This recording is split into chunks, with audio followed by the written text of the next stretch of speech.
Welcome to the Lapsed Fancast. I'm Fro. Mosh Celestes. And on this week's episode of the show, we'll be giving our overview of the winter 2018 season, going over the shows that we loved, liked, and didn't like. As I have yet to properly figure out how to host this bad boy, please like, share, and subscribe to the video upload on YouTube.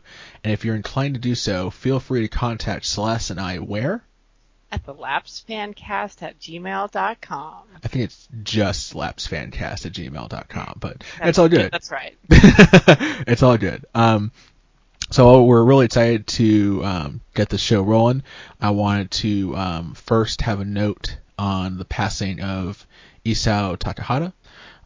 Recently, depending on when you listen to this edition of the podcast, unless disputed otherwise, reports of Studio Ghibli co-creator Isao Takahata having passed away at the age of 82 have poured in all over the internet, as well as a rapidly increasing number of tributes the world over.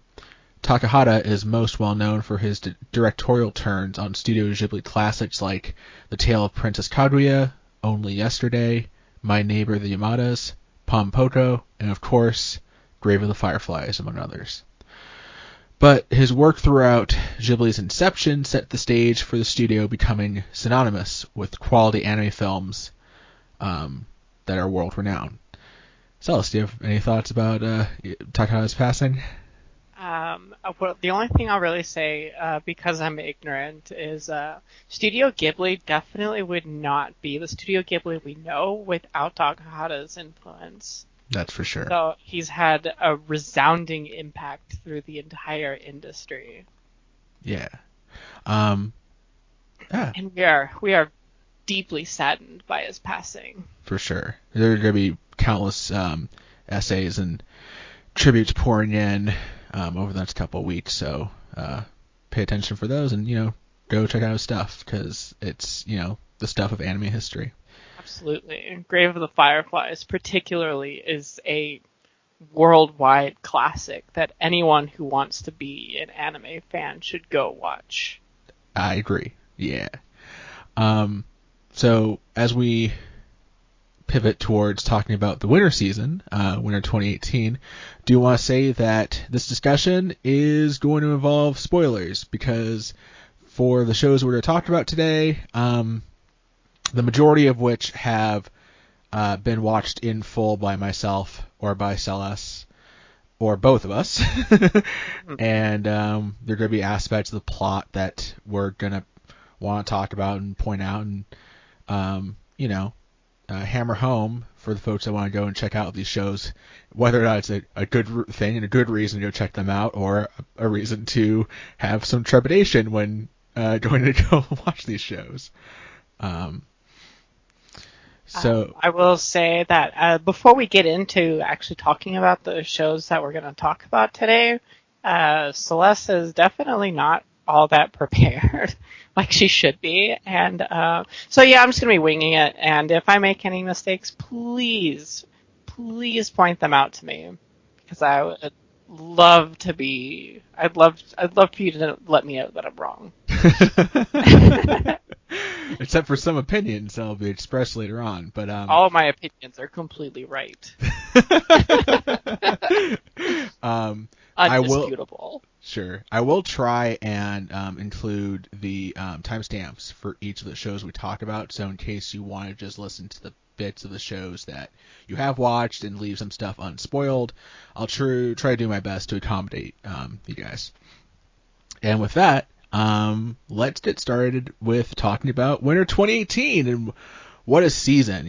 Again, this is the first seasonal round or seasonal core of anime that I've, I guess, been an active participant in. I don't know. What about you, Celes? Were you trying to pay attention to stuff that was going on in a specific season beforehand, or is this the first time?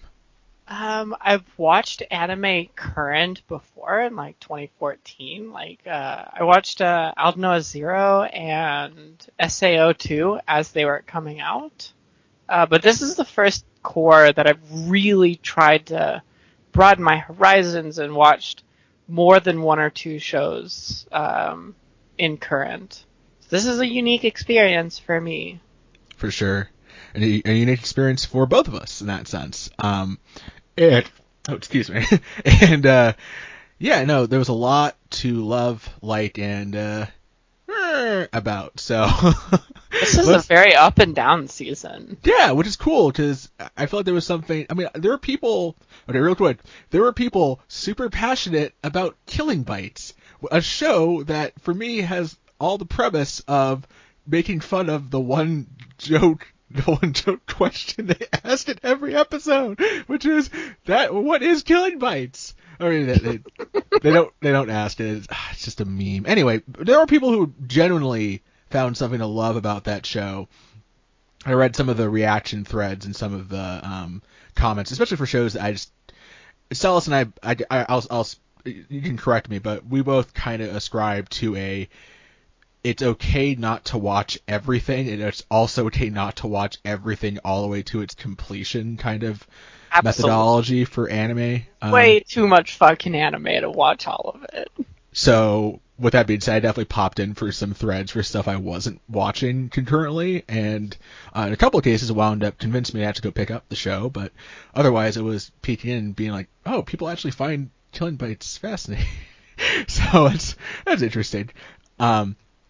But with no further ado, let's get right to the meat of the issue, and we're going to talk about a show that almost hands down won the winter season.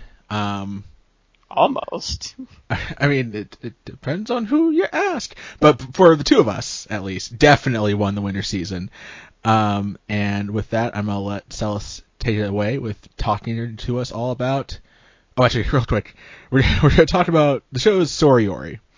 And one of the little bugaboos about this show is that there are 3, if not 4, different ways to name that the show is named depending on who you're talking to. In English, it's either Sorayori. I'm going to botch this, but let me just pull up real quick. Sorayori. Celes, can you say it for me? I'm the Japanese title? Yeah, Japanese title. Yeah, it's Sorayori Motoi Basho. And depending on who you're talking to, it's either that, Sorayori, Yorimoi, or the English title, A Place Further Than the Universe. I have never once heard anybody refer to it as Yorimoi. Yo, like the Discord for the subreddit is Yorimoi. Like, it's all Yorimoi, and I was really confused by that. But hey, you learned. Well, because also I think the sub promotion company, the English title is like Yorimoi Presents or something. Because often it's the case with anime, they'll have different teams that handle certain aspects, and I know in the credits I've seen like the Yorimoi something written before in the credits, so that makes sense. Yeah, so we might have been we call it Sorayori. I mean, I feel like we're gonna call it Sorayori throughout the rest of this podcast. I'll be referring to it as Sorayori. Okay, and I'm done bio-baiting, so please take it away, Celes. Right, so Sorayori Motoi Basho, or A Place Further Than the Universe, is an anime about girls in high school who want something more. It's very much so about girls looking for something. You have Kimari, who is a girl who feels like nothing has really gone her way. She feels like she hasn't really achieved her youth and is looking for it. You have Shirase, who is the daughter of an Antarctic research member, research scientist, and that her mother went missing 3 years ago, and her goal in life is to find out what happened to her mother. Shirase basically wants closure. Then you also have Hinata, who it's not really clear what she's actually after, but she joins the girl because she wants to have fun. And then finally there's Yusuki, who's a child actress who is searching for a sense of friendship. She's, as a child actress, she never has been able to have a real compelling sense of friendship. So these 4 girls all team up to actually go on Shirase's mission to Antarctica to find closure for her mother. And this show is all about them learning the values of friendship, being able to trust each other, and really what it means to be friends, if that makes sense. Like, everyone's trying to get something out of the friendship, but only when they commit to the friendship can they all get what they want. And that's like what makes this show so beautiful and relatable. Yeah, the only things I'll add are that aside, essentially all 4 of the girls are hoping to get something in particular out of the experience of going. Kimari in particular has a very relatable sense of being at a point in time in her life and development where she feels unfulfilled in terms of like not having accomplished something, not having put her name onto something, not having done something, whether it's wild or just particularly memorable. She feels like she's wasting her youth. She's always just kind of been like a backstander. She's that person who dreams up things to do, like aspires to aspirations, and then finds any reason to back out of it. That's a really relatable experience for anyone watching this show.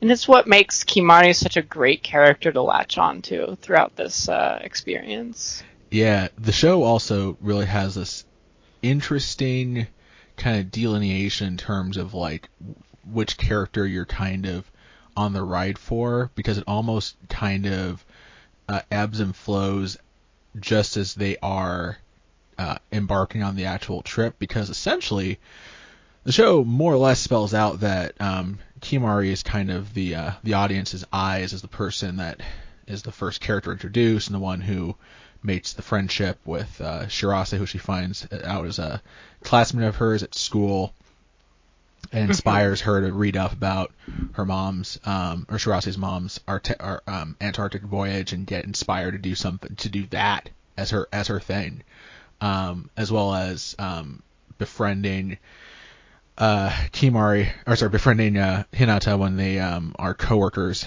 at I think it was a restaurant or a convenience store. They're working at a convenience store. Yeah, and kind of getting her on board. And, the girls kind of latch on to Shirase's mission, and that's more or less why the show kind of changes angles in terms of a quintessential primary protagonist midway through the story, whereas it becomes really more about Shirase, and the other girls' stories become a bit more B-plot, C-plot in a sense, if you're looking at the overarching story within the show. I don't think you're quite correct on that. So what I'll do is kind of like outline what I think about the perspective of this show, and that the show can be sliced in half. The first 6 episodes are all about Kimari, and the second half, the first 6 episodes are all about Kimari and her becoming a part of this expedition. The second half is all about Shirase and her finding closure. Hinata and Yuzuki are kind of along for the ride, and they get their own moments to shine, particularly Hinata in episode 11. But Yuzuki gets her moment too. In episode 10. Yeah, that's right. But it's all like connected to the overarching plot of Shirase finding closure for her mother. Yeah, no, you articulated exactly what I meant. So thank you. That's exactly what I meant. I mean, real quick, we gotta talk about just how technically brilliant this show is. Oh my goodness, it's beautiful. It's a Madhouse production. Madhouse production, nothing but the best. Yeah, which means like these are people who know what they're doing. And the show, I mean, again, the show's so good that it has essentially inspired me to like go look at the directing and visual design and everything, all the people that were involved, and go and like add the shows that they worked on to my plan to watch list, because for such a vision to be executed as well as this show.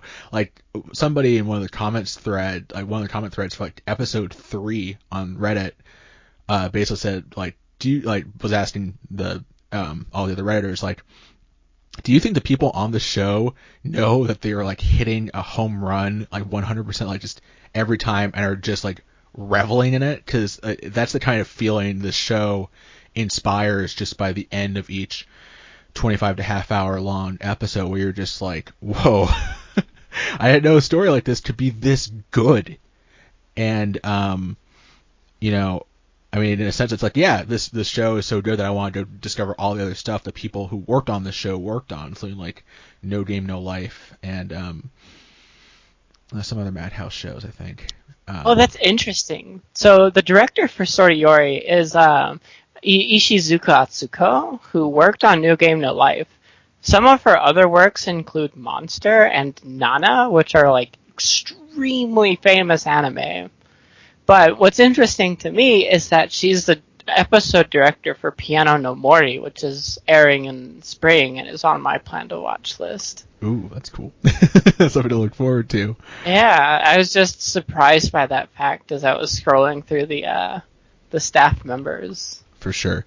I'll say for a more detail, I'm gonna do a minor shell thing here, but for more like just an inkling of the level of technical detail and everything about the show, if you want something more for that, I know he gets a lot of grief, but Jeff Thu's Mother's Basement, What's in an OP, about the OP for Sorayori is fantastic, and basically almost everything about the OP can be applied, especially all the technical aspects, can be applied to the show. Absolutely. In general, it's a real. I recommend you go and check it out if that interests you. So I think that maybe there's a couple of barriers to entry for this show, I think, and it's not like barriers to entry that the show itself puts up, but just because it's part of the growing genre of cute girls doing cute things. Growing. That okay, fine. All encompassing. It is your lord. That there might be some trepidation about the show, and in particular, the premise itself.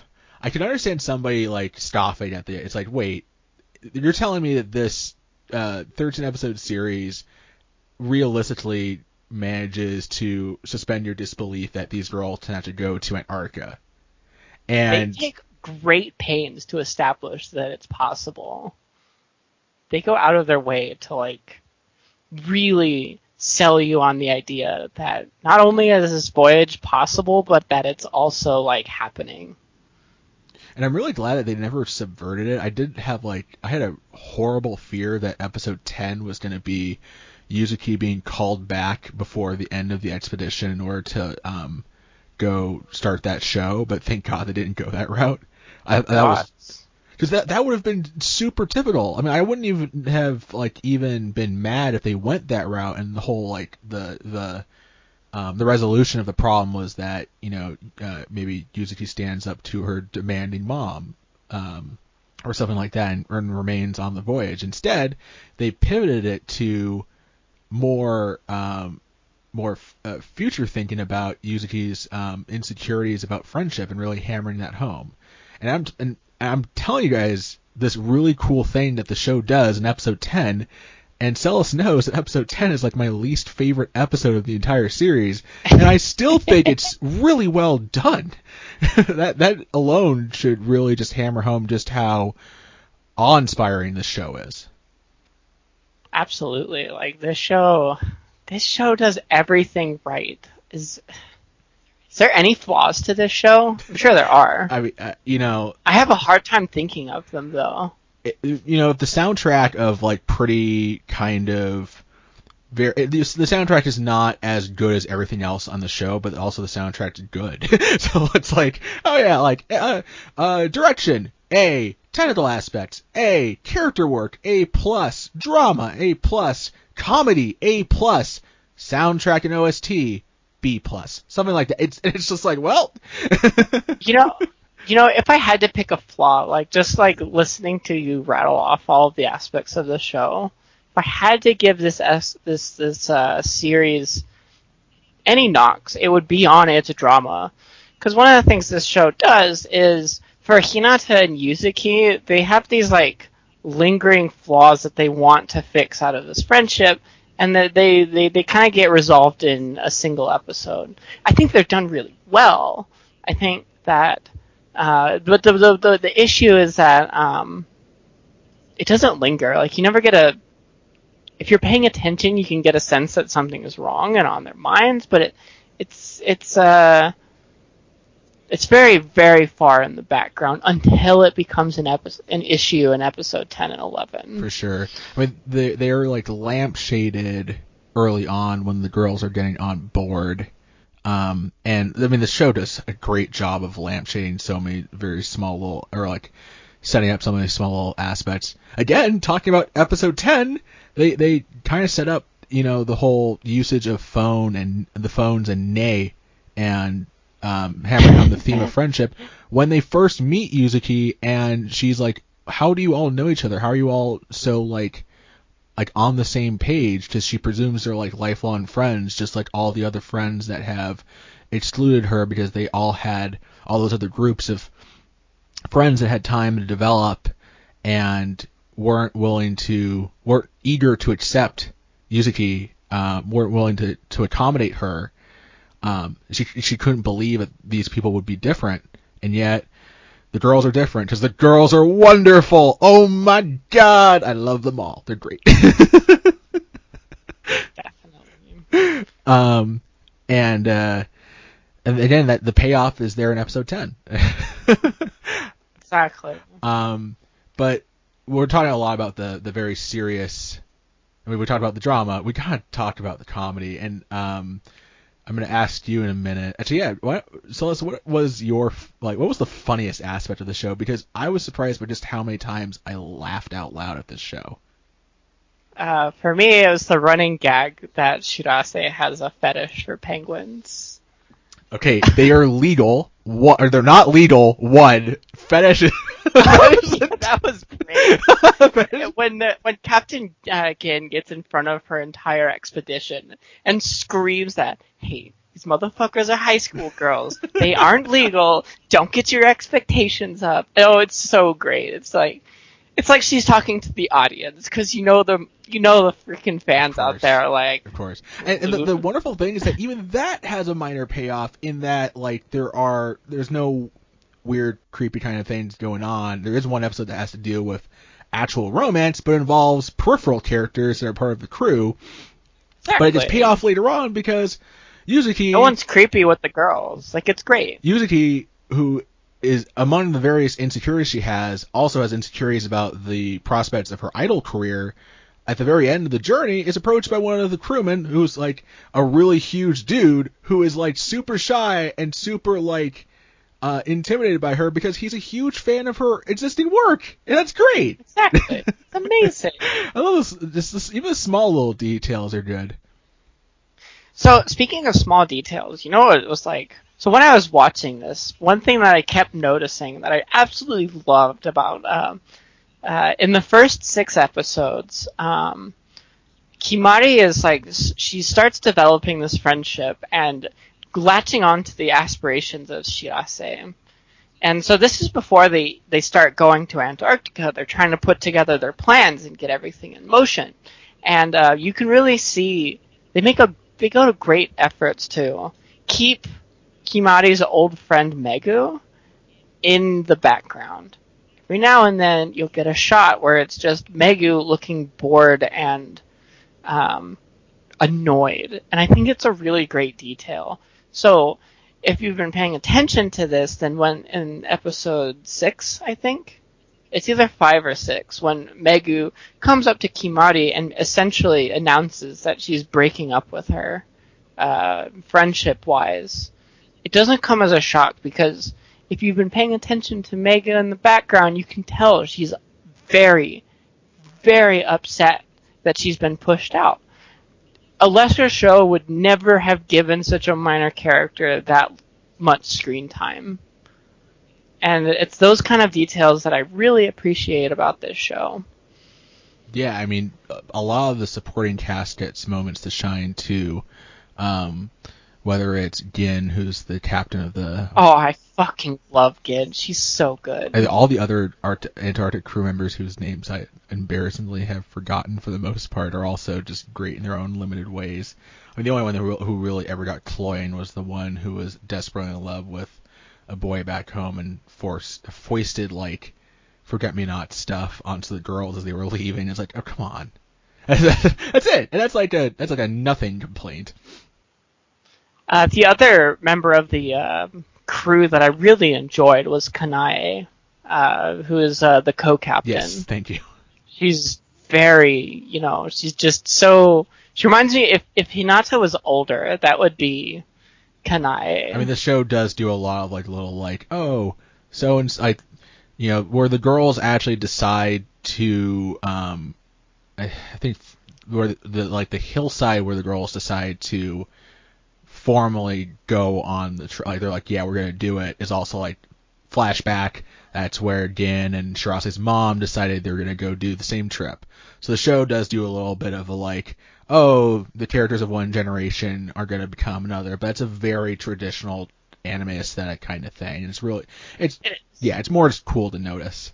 But bringing it back, I like how they don't like shove that aspect down your throat. Oh, of course, because I don't think it's very interesting. No, it's not, especially when they like hammer it home and you're just like, I don't want to watch the Moe version of Naruto, thank you. And real quick, I did want to say though that like this show has a moment that I literally had to, like, one of the only moments in anime where I've had to pause to belly laugh and wipe the tears out of my eye. In episode 8, one of the other running gags of Shirase, who is just a well of physical comedy in this show and comedy in general, one of the running gags that she is incredibly uncomfortable in front of the camera or oh yeah, definitely.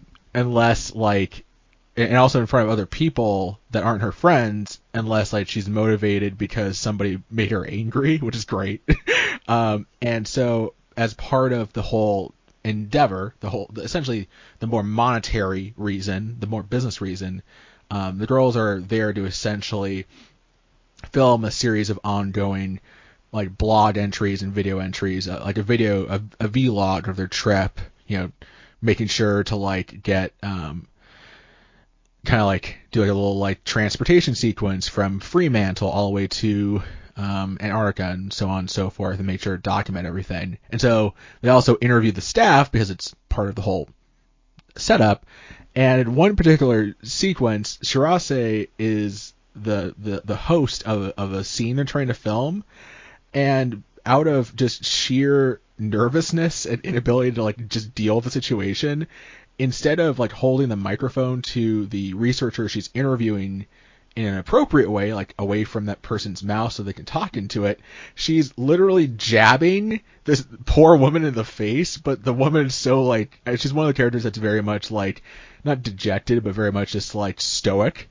And she's just dealing with it while still explaining her research. And poor the show flips to show Yuzuki, who's like trying to record it, and she's trying to mime to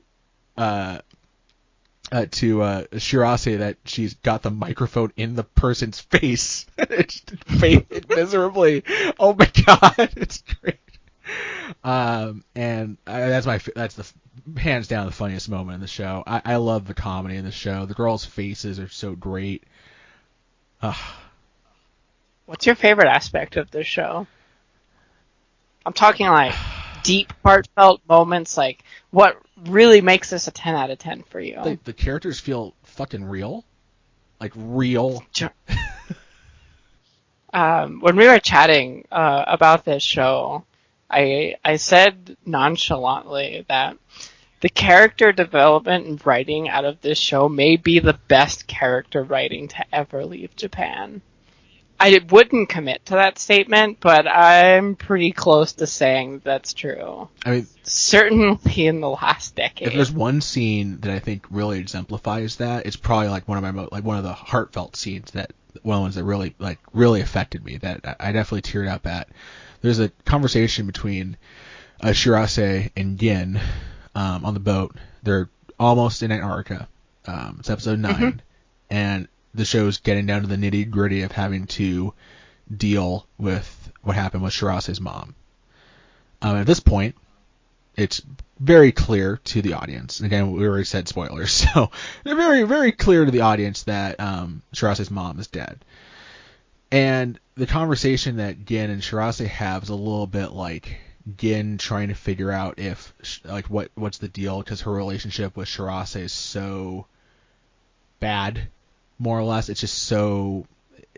Yeah, Shirase blames Gin. But and like in this conversation, Shirase goes from trying to really hold it together about like not blaming Gin and saying like, you know, I understood what my mom was getting into, and then Gin presses her about it, and Shirase essentially moves from absolving Gin to not necessarily saying, no, I do blame you, which is, you know, something that anime does a lot, but saying she can't actually say she's confident that this trip is going to accomplish everything that she wants out of this. That's actually going to change her. She isn't certain about it, but and she isn't sure if she's going to be able to shake how she feels in light of her mother's absence. That is some deep shit. 'Cause that's about like that, you know, that very much ties into trying to explain depression and how that can actually like it's not like an unwillingness thing. It's like you're unsure if you're ever going to feel any differently ever again. And Shirase desperately needs to know if she can feel differently now since her mom's gone. And sure, the scene gets kind of broken up by like, oh, they made landfall, but I'm in awe of the writing of that scene. It's great. You know, like, so I was thinking about what you were saying just now, and one thing that I just really felt like I needed to say is, so this scene kind of really runs into this whole plot development of Shirase finding closure over her mom's death. And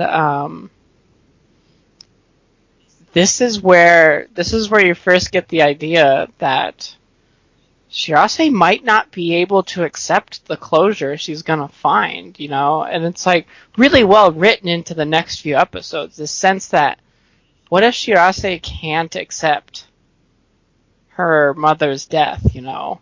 And it increasingly crops up to a head in episode 12 when Shirase, they ask her, do you want to go on the expedition? And she says, I don't know if I'm going to find what I'm looking for. What's the point? If I lose my aspirations, if I lose my goal, why would I go on this trip at all? And that's like one of the most important moments of this, because it really ties back to why Kimari got involved in the trip in the first place. If you remember, Kimari's aspiration was to find something. She wanted someone to push her to take that step. Here, Shirase is hesitating to take that first step.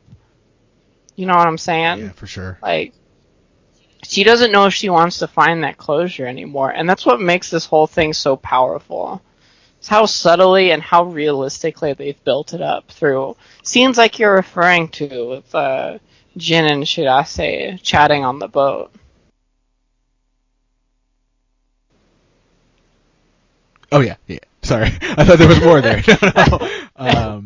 I know that, and the thing is that the show definitely has a lot of really good, funny, and emotionally deep moments, but the show also like totally revels in giving you moments of like pure triumph. Like, oh, absolutely. Like say maybe your favorite moment in the whole show. My favorite. So that was a great segue. My favorite moment in this whole show is at the end of. When you get to the point, just count off 3, 2, 1, and we'll both say it at the same time. The words. All right. So I'll say no, and then we'll both say it. All right, just like in the show.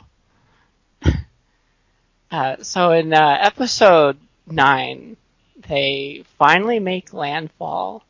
And they offer the high school girls the opportunity to be the first ones to take step onto Antarctica, the continent. And you have to remember, this journey is 3 years in the making. It's a pure obsession for, like, Pedantic Romantic put out a video on just how insane this is. Right.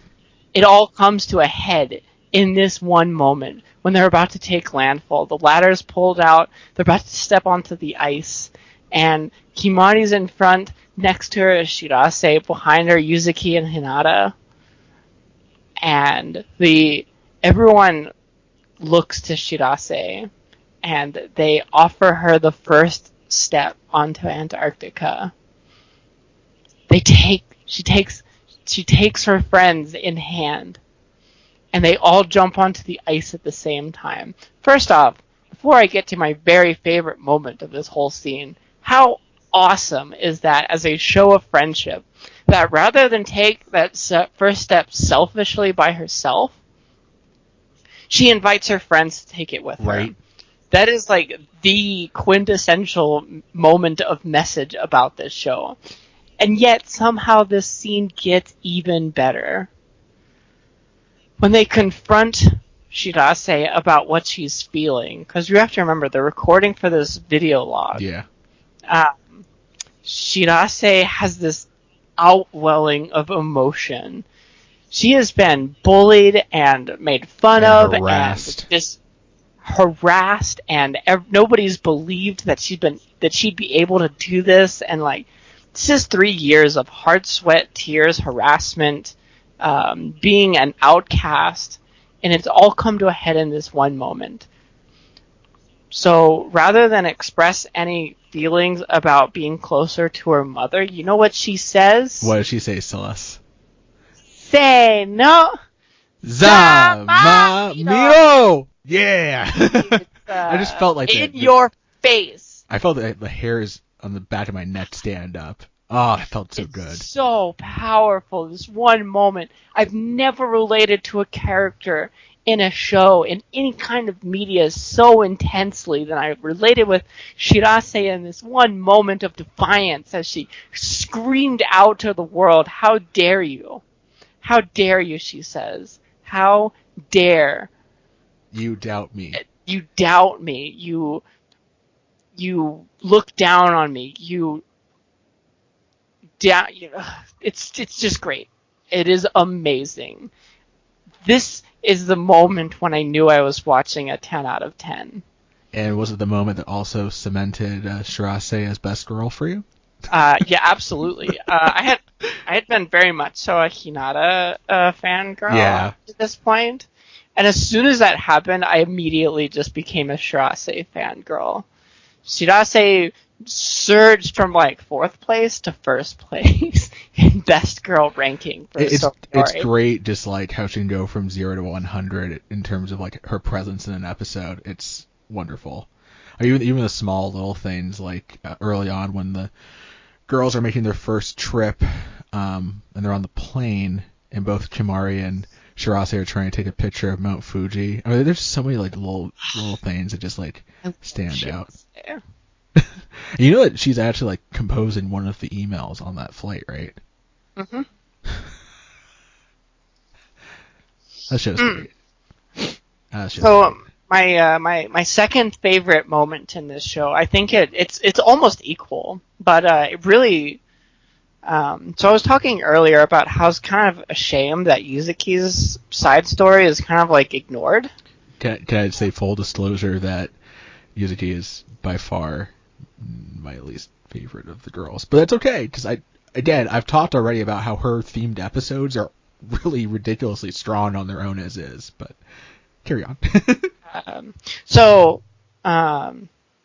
Hinata's side story is not that subtle. Like, it's in the background, but it's almost constantly hinted to, like almost to the point of the conflict with Megu-chan for Kimari.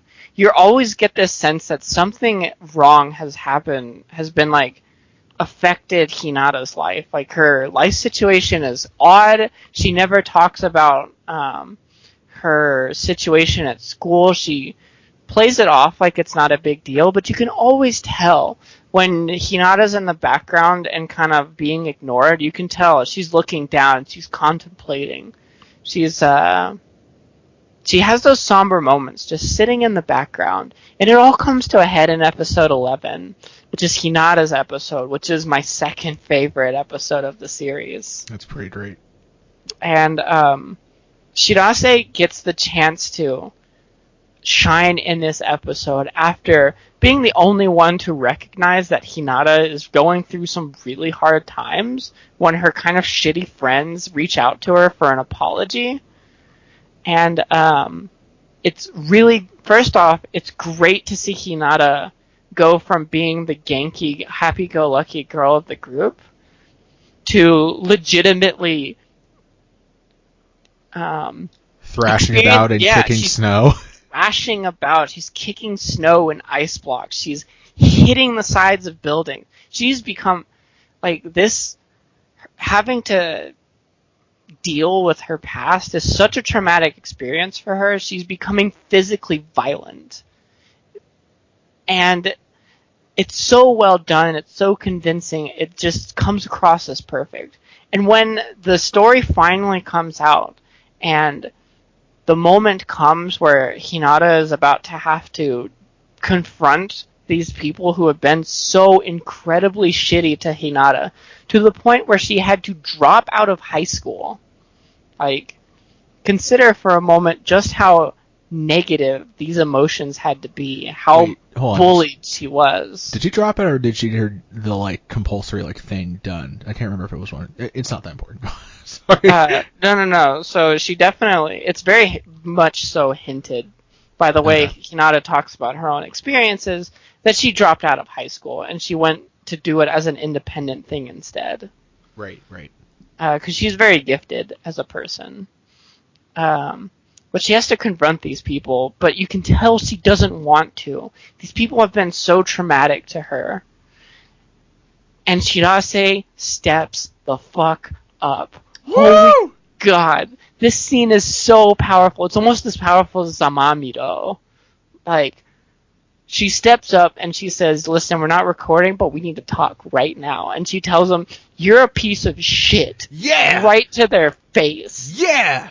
Oh my God, it's so good. It's like the perfect moment of liberation for Hinata's character. I cried so hard after this episode. And it still wasn't the hardest I cried all season. No, that was saved for episode 12, where I was a mess. I was a mess. I don't even think we really need to talk about episode 12 that much. Just, it's basically, it's where everything's going. It's a place for the universe, essentially. And, oh man. No, I did want to step in and say that Shirase and Hinata's relationship is actually the crux of one of the other standout moments of the show, one of the other standout episodes, which is, I think it's 7, where they are in Singapore, and they encounter the most realistic depiction of a horrible travel nightmare I've ever seen in anime, in which Hinata believes she's lost her passport, and the girls have to deal with the possibility that they might have to move on without Hinata. And it's great because, like, it's another, shining standout moment for Shirase as well. For both girls, they're amazing in this episode. Because Shirase is willing to put everything on the line to make sure that Hinata is part of the experience, and that's some wonderful shit. And then because they all fucked up, they have to eat durian, and it's hilarious. Yeah, it was great. So I think we're bringing this conversation to a close here soon. I think we've said most of what we need to say, but I want to make one special mention about episode 12. Because I've watched most of the YouTube videos about this show at this point, and there's one thing that I haven't heard that I feel really deeply about. And that's the way episode 12 shows the audience what closure is. I just want to say that seeing the emails pop up on Shirase's mom's computer, on Takako's computer, and increase as the inbox populates for the first time in 3 years. How powerful of a moment is it that Shirase finally gets to see her mother, like, the moment she confronts all of the emails she sent over 3 years populated an inbox at once. How powerful of a moment of closure is that? Incredibly potent. It's man. Legitimate question for you, Fro. Yes. Have you ever seen closure, like, in any anime or story or narrative or anything? Have you ever seen closure, like, expressed so purely? No, because most of the anime I watch is about, like, vengeance. I mean, it would take a stretch for me to think about something. I'd probably have to mull that question over. So, That's yeah. fair. That's fair. That's a hard question. Yeah, I was just so stricken by how perfect this was as a conclusion to Shirase's journey. You know, for sure. It was super powerful. Yeah. I think with that, we're going to move on to one of the other shows that we talked about. Again, for Celes and I, we both think the show is a 10 out of 10 and a shining testament to anime. We highly recommend you all go check it out if you haven't yet, in which case, really sorry. We just told you a bunch of stuff about it. But listen, if you ever need a show to, like, convince you that moe and cute girls doing cute things is a legitimate genre for you to watch and enjoy, Sword of Yuri is the show. Go watch it and accept that moe and cute girls doing cute things is a legitimate genre. And on that note, we're going to talk about the next show, which is Yuru Camp, or Yuru Camp Delta, or definitely Season 1 of Yuru Camp. There is no Season 2. Bro, please. Celeste only got to watch 2 episodes of this because I thought this was a second season. It's okay. So, for the uninitiated, Yuru Camp, or Laid Back Camp, is a tale of a group of high school girls who live in the Yamanashi Prefecture, located on the other side of Mount Fuji from Tokyo, and their budding friendship over a shared love of camping. Out there in the boonies, relatively speaking, we first join Rin Shima, heretofore known simply as Shimarin, the series mascot and tsundere extraordinaire, in her earnest attempt to embark on another successful solo camping adventure, hoping to take advantage of the relatively sparse presence of other people in the nearby campgrounds of Lake Motsu that late in winter. However, fate has other plans in store for Shimarin as she encounters the energetic and wild Nadeshiko Kagemihara as night descends. Nadeshiko has actually been abandoned, or she essentially had gone to the campgrounds thinking she could go see Mount Fuji and then get back home before nightfall, and had fallen asleep. That's her character. But after things calm down and Rin manages to take care of Nadeshiko and her needs at that point, as they await Nadeshiko's sister to come pick her up. Doing so introduces Nadeshiko and the audience to the quiet appeal of winter camping. The next day, Rin arrives at school to find out that Nadeshiko is among her classmates that year, and, full of camping fever, Nadeshiko has joined the school's outdoor activities club, helmed by the pair of Aoi Inuyama and the frankly hilarious Chiaki Ugaki. I think Celeste, you're going to love her once you see some more of her stuff. However, Rin's passion for camping is rooted in the freedom that solitude out in nature grants her. So the main crux of the story becomes thus. Nadeshiko and the Outdoor Activities Club, plus Rin's friend Ena Saito, learning the basics and roughing it on their own. While, on the other plot, Rin slowly begins to warm up to the idea that the idyllic beauty and fun of camping is something that can be achieved in a group as well. A show that's cute, endearing, meditative, and doesn't take itself too seriously, that shines light on activity that never really lent itself to the genre of cute girls doing interesting things before. That is Yuru Camp. It's actually produced by Studio C Nation or C Station, and I actually checked, and they have like nothing. This is like one of the first 6 shows they've produced, and the others are like, I didn't recognize any of them. So, gosh, let's see. What do I want to talk about with this show? It's all you. I know, right? Again, much like A Place Further Than the Universe, this is another cute girls doing cute things show with a drastically scaled back, how do I put this, intent. Like, A Place Further in the Universe is clearly a show with crazy ambition, and Yuru Camp is one that is like, yo, we have a story, we have some fun characters with some fun quirks, we're just gonna roll with this. Here's a bunch of scenes of camping and making food, and a cute pine cone that goes, ee, or I forget what the actual noise. Thank you. And you know, I have a question for you. Yes, please. Would you say Yuru Camp is an Iyashikei show, or is it strictly moe? It's strictly moe because you can tell me this. So I'll clarify. Please do, for our fans who have no idea what a Iyashikei is. So these are very, very similar subgenres of slice of life, right? Iyashikei is really a genre that focuses on just characters being comfy and wholesome. Like, it's referred to as the healing genre because it's just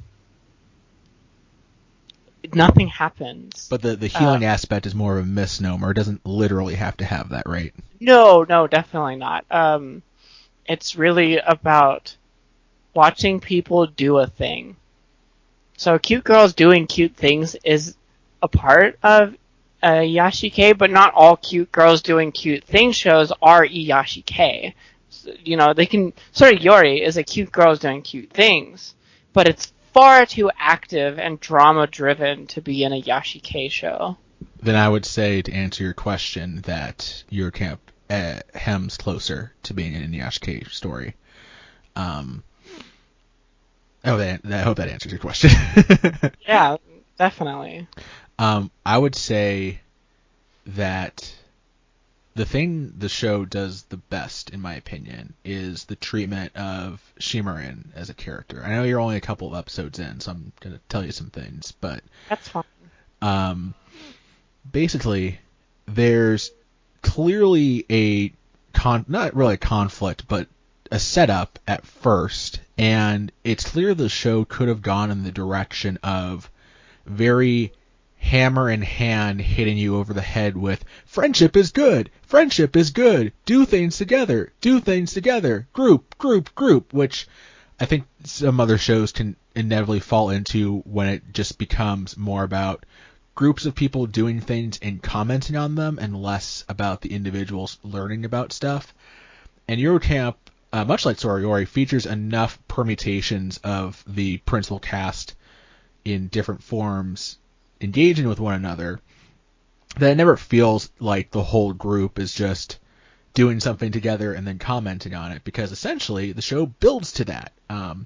It builds to Shimarin starting to accept the other girls in the Outdoors Activities Club and the five of them, as well as their hilarious advisor teacher that you're going to meet later on, who's a hilarious drunk, going out and camping together, all together. And the thing that I really enjoy about this show is that it doesn't portray Shimarin's desire for solitude and isolation as being bad. It has a lot of respect for her character and her desires and wants. And Shimarin's progress is super organic, and it's really... I love it. I love her. She's great. And I definitely feel like she's probably the most wholesome tsundere character I've encountered in anime so far. It's not like I want to camp with you or anything, Buck. Baka! I will say that one of the things that's kind of interesting about this show is it definitely skirts by on a lot of light characterization. Like schools, classes, and tests are kind of mentioned. There's enough detail to at least convey the passage of time, the seasonal aspects. A lot of the actual camping aspects are very well detailed, and it's almost instructional, informal on a very cogent and dependable basis. There's a lot of like, here's something dope about camping you want to learn on this episode, which is great. but there's shows like non-existent conflict beyond just like Rin trying to make her like dreams of going to do like more ambitious solo camping, and then realizing, oh, I can do that and have a dope time camping with these gals that want to be my friend. And one of the aspects we didn't really get into about Soriori, but is kind of a running theme through a lot of these shows that I've been picking up on and mulling over, is that Yuru Camp really shines in its little and its really adept usage of social media, in that the characters often convey information and advance the appeal of what they're doing through texting one another, texting jokes, sending each other photos.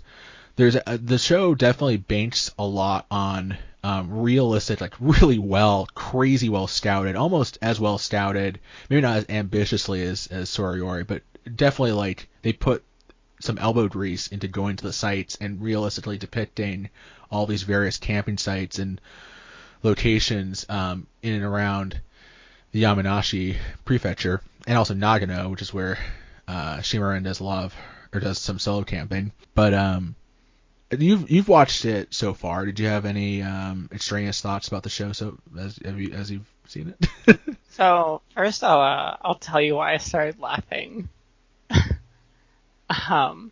So I was talking with one of the friends on the server, Cows, and he was telling me about this 4chan thread that popped up about this show on /A. And on this thread, someone in the hills of Mexico who had been watching Yuru Camp set an entire mountainside on fire.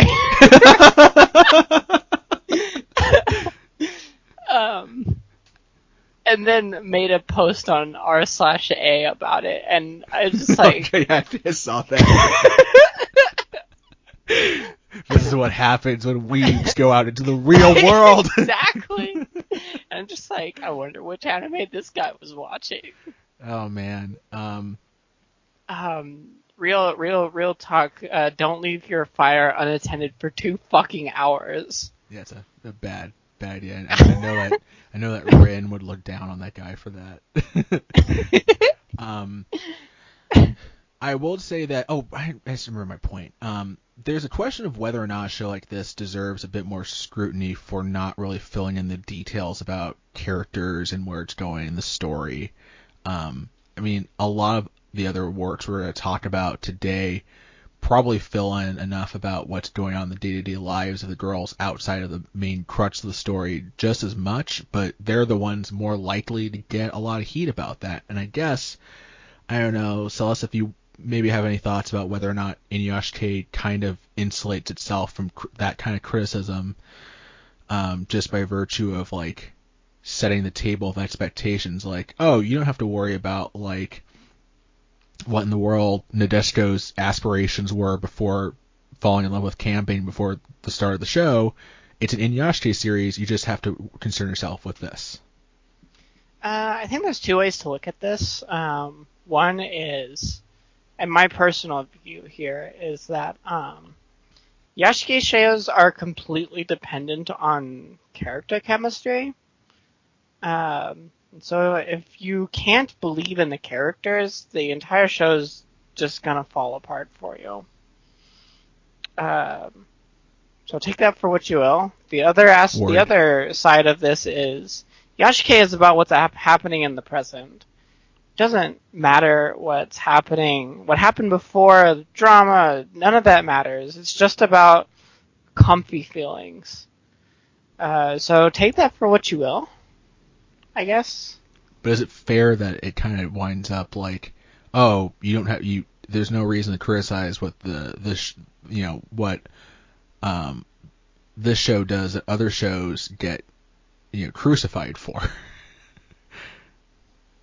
I don't know. I haven't watched enough Yuru Camp to say one way or the other. Sure. This is like, I don't know. I'll ask you, do you feel like you can't believe in a character because you're missing crucial information? No, there's enough. Does the information you're given make you question a character's aspirations or goals or desires? No, but I also wonder if that's just because I've been like conditioned by a lot of other signals and information conveyed by the show not to think that way. That's some deep level mind psych appreciation stuff, but it's just something that I'm fascinated with in terms of anime analysis. Yeah, sure. I would say in terms of recommending this to folks that are getting back into anime, yeah. I mean, unless you're just the kind of person that can't deal with watching a show that doesn't have like a typical shonen conflict or anything at its center. Bro, I just realized, if you're a kind of person who likes shonen, this season sucked for you. Well, you had. That's what killing bites are all about. Oh my god. I just don't understand. I guess you had like Overwatch or Overlord? Yeah, there was Overlord. The Isekai show. Overlord, I mean, from what everybody has told me about Overlord Season 2, it had some issues, but I didn't get the chance to watch it. Oh, man. Killing Bites. I don't want to talk about Killing Bites. Celeste is still watching Yuru Camp, so and so far it sounds like you're enjoying it. So I'm very much so enjoying it. Holy God. And with that, let's talk about something that's even more moe. Celeste, you want to take it away and tell us all about Slow Start? Yeah, let's talk about Slow Start. So the premise of the show is really kind of simple. Ichinose Hana is held back a year due to missing her exams due to an illness. And so, on the first day of school, she meets Aiko, Kamuri, and Tama. And the whole show is about them having fun times. What separates Aiko, Kamuri, and Tama's characters? Right. So Aiko is a fucking player. Kamuri is a lolly moe girl. And Tama is a Genki girl. They fit very nicely into their stereotypes. I was just gonna tell you that Chiaki Udaki in Yuru Camp is exactly like Tama, so you're gonna love her when you get more time with her. Tama is amazing. She's I so even much like fun. Tama. There's not really a whole lot to say about this show. It's just four girls being bakas with each other. So I watched. Oh, sorry. I will say that the Yuri undertones, Yuri being a euphemism for lesbian, the Yuri undertones in the show are hella fucking strong. I'm only in episode 5, and at least 3 characters have been accused of being in some kind of relationship, including a incestual Yuri relationship between the main character and her comically busty older cousin. Yeah, I know what you're talking about, but somehow, by some like miracle, Hana and Tama are both like they both come off as pretty straight. Eiko and Kamuri, on the other hand, holy gods, are they gay? They're so gay. I've watched 5 episodes of the show, and while I don't have like a ton to necessarily praise it for, I mean the OP is amazing. The OP is great. Go listen to it. It's so catchy. It's weird in that this is the kind of show that almost like a longer version of Oshete Galko-chan, I can just be like, oh, do I want to watch just an episode of something to kind of change the palette, my palette of things I've been watching lately, and I just pop it on and like kind of get tuned right back in without really having to have much context, because the show is, I mean, I'm only 5 episodes in, so I don't know if they continue to hold on to the main conceit of the show that Hana is afraid of telling her new friends that she's a year behind. Hey, bro, can I like spoil you? Yes, you can. Mind? Okay. So, you brought up a thing that actually kind of upsets me about this show to an extent, and that's Hana's main premise is that she's always scared about telling her friends that she's a year older than them. Which, by the way, is a dumb premise. But Hana's even up to like episode kind of 12. She never fucking tells them. Oh my god! I was so mad. Why? Why bother having this as a premise in the show at all? Oh man. I'll say this: some of the design aspects and choices. I think it's a manga adaptation, right? Please tell me. I don't know. I mean, I hope it is because the eyes are weird. So, I would say, so far, I'd say, again, I will say this. While it is very much like you could slot this at a midpoint of the continuum of moe high school girl shows. By the way, it is a manga adaptation. Okay, then the eyes are explained. The eyes are weird in the show. That's about it. That's about why I'm like, but the show is just very much like it's like injecting sugar into your veins. That's pretty much the best way I can describe it. I would recommend it if you wanted to kill your time and watch something just slightly different. I would not take it too seriously.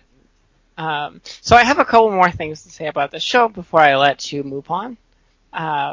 First off, this show makes a mockery of NEETs. So if you don't know, a NEET is a character who's a shut-in, like a hardcore, don't leave your room, trash piling up, living in your pajamas, barely even opening your front door. NEET. They introduce a NEET who is Hiroe. Hiroe is a NEET. I don't know if you've met Hiroe yet. Have you? The college girl. Yeah, the college girl. Yes. Yeah, so what they basically do with Hiroe is they have Eiko come over, give her a change of clothes, and she's instantly cured of being a NEET. It's a mockery of the entire, Because the whole idea is that Hiroe is a 4-year older version of Hana, right? Because she also, in a comically unbelievable set of circumstances, misses out on her college exam, at the placement exam. It has to the wait high a school year. placement exam, yeah. Well, hers is the college one because she's 4 years older. Yeah, that's right. I was confusing characters. Yeah, which is easy with the designs of the show. Right, so that's kind of offensive. I think NEETs should be taken seriously. I don't appreciate having a really serious kind of mental issue or living situation be made a mockery of. Yeah, made a mockery of, boiled down to, all you need is a makeover. Bullshit. That's not how it works. I can't take the show seriously, so, I hear you. I know. It's not a show to be taken seriously, but I still feel the need to take it. Still irks you. That's funny. It still irks me. All right, let's move on. Let's talk about something else that had problems. After the Rain is presented as the tale of Akira Tachibana, second-year high school student and track star prodigy in the midst of a crisis. Briefly before the start of the show, Tachibana injures herself at the track team's practice one day, suffering an ankle injury severe enough to cast a pall on her ability to run again. Something, we're told, she loves the most. In the haze of hurt and trauma experienced in light of this injury, Tachibana one day approaches the nearby family restaurant Cafe Garden because of happenstance. Something about the restaurant calls to her. There, fate brings her... You can laugh. Trust me, it's cool. There, fate brings her in contact with the restaurant's manager, Masami Kondo, a 45-year-old ex-divorcee father of one, who previously hailed as a chain-smoking upstart possible author, but at the start of the series has lost that passion.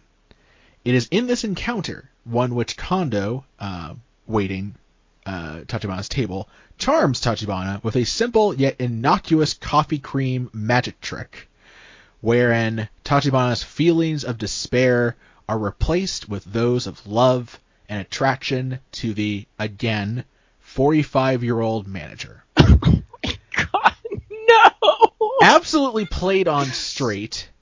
After the Rain centers around the story of these two characters, and inconsistently the other characters that are involved in the story, reeling from straying off the path of their passions, while also weaving together a tale of giant air quotes love, giant air quotes compassion, and understanding. Frankly, Wit Studio and director Ayumu Watanabe work overtime to get a kind of provocative premise over with the audience. This show's got sublime animation points, and some aspects of it actually like got me teared up because of just how goddamn beautiful it is.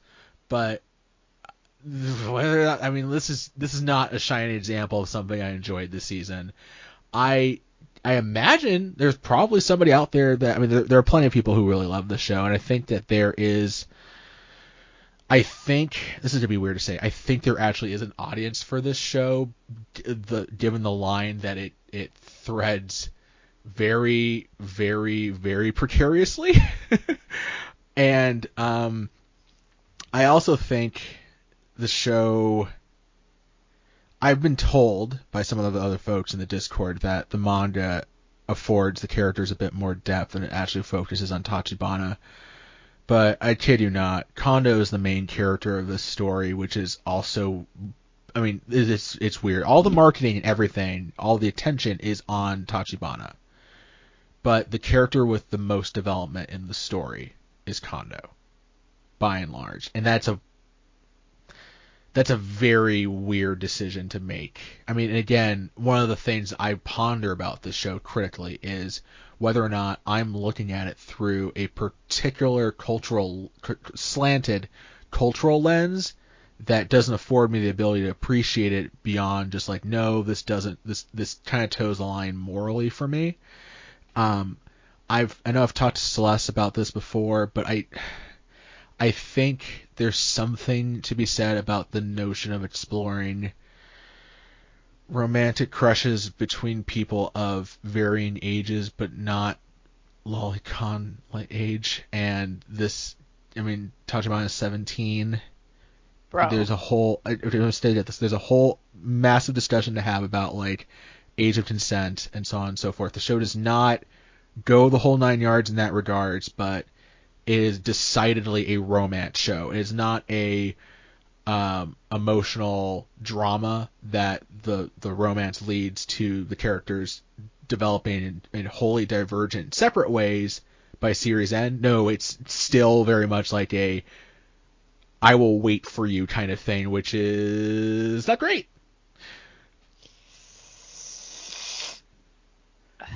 Yikes. I mean, like, the thing is... Can I just, like, reiterate? Tachibana is 17, and Kondo is 40-fucking-5. Alright, 45 minus 17 is, calculator... It's 45. 27, I think. It's 28. 20 years. Kondo was a college graduate when Tachibana was born.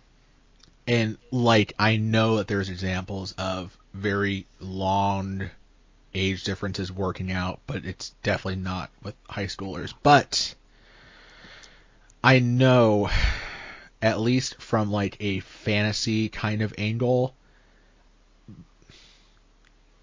I'm gonna say... Who signed off on this?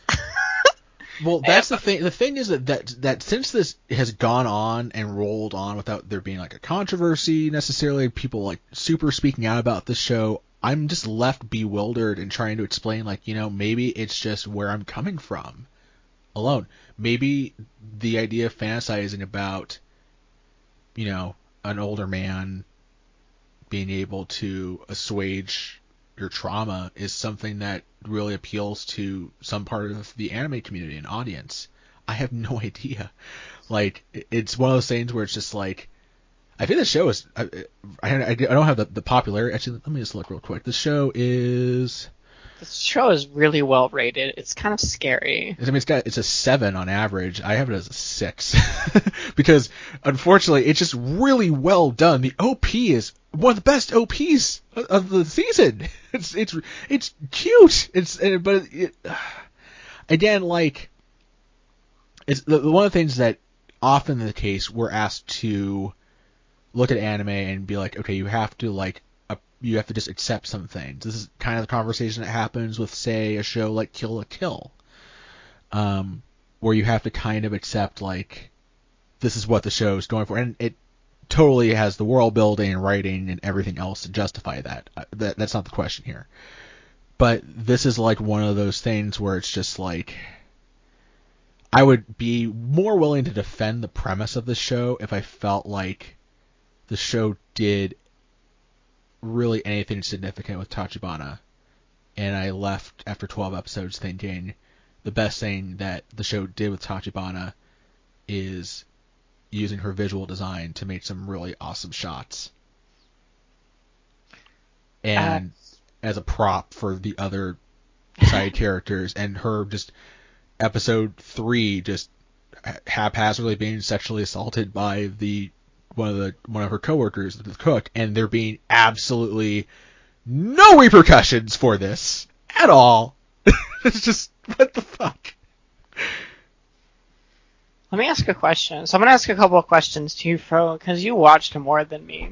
Yes, feel free to. But I'm going to try and guide some conversation here. Does Tachibana or Kondo ever make each other better people in any way during the course of their romance? In either way or both directions. Sure. Would you consider facing up to a lifelong passion and fully re-engaging in that passion as a good thing? Did the partner spur that decision? Yes. Then yeah, that's a good thing. And that happens for Kondo. See where I'm going with this? Yeah. The thing is that Kondo very much... The thing is that... So, sometimes it's the case that, the male romantic lead is unaware of the feelings for the female romantic lead has for him, but the show makes it very evident early on of what Tachibana wants. She's not it's not super explicit, but it's I am in love with you, essentially. There's a confession. And Kondo, I would say, and I would totally hear out somebody saying that he doesn't do a good enough job of managing this. He's at least deft enough to recognize the situation and try and judo everything into a way where it's not completely ostracizing this very hurt girl, while also not going the complete opposite end of the spectrum with it. Because there is also this weird aspect where they're kind of using each other in a weird sense. Part of Kondo getting back into writing is recapturing feelings of his youth. And that's a very typical kind of thing that is, I think it's almost an archetype in writing and other forms of media for it's the young woman inspires kind of the older dude to feel more vital and young. I think that's something that's popped up in other I need better examples, but even the thing I just said as a good example to answer your question, there's a weird, if you think about it for a second, it's oh, it's not wholesome necessarily, possibly. Yeah. Yeah, so I dropped this anime after 2 episodes because I couldn't bring myself to accept that there was any way that 2 characters with such a large age gap could ever have positive influence on each other. And that's one of the most important things about a romance, right? Right. And I would have been interested if this anime was attempting to show what it looks like for an idealized fantasy romance to be realized, only to get very negative. That would have been an interesting story that I would have continued. But from what I can understand, that doesn't happen at all. I would say this, Mage's Bride is a better romance, even though Even though they're comparable in like the general makeup, and Magus Bride involves slavery. Like, that's all I gotta say. I put it as a 6. I watched the whole thing. This is tough because the strengths of the show really lie on the visual presentation, and the direction, music usage. Kondo, by and large, is a pretty interesting character to follow through. Very well read and intelligent, while also like pretty realistically putting on a like kind of hokey dad image around all of his coworkers and whatnot. And his mindfulness is actually pretty. I think it's pretty chill. But like again, the more you think about the show, the more it has questions to be asked. So it's in my purview of recommendation, but there is some serious caveats with it. Like, you've been warned. Speaking of being warned, Celeste, do you want to take it away with the next show? Yeah, let's talk about Citrus. The Yorimoto sexual assault rape anime. Okay. Let's talk about this in terms of folks that aren't in the know about Citrus. What's the premise of Citrus? Okay, so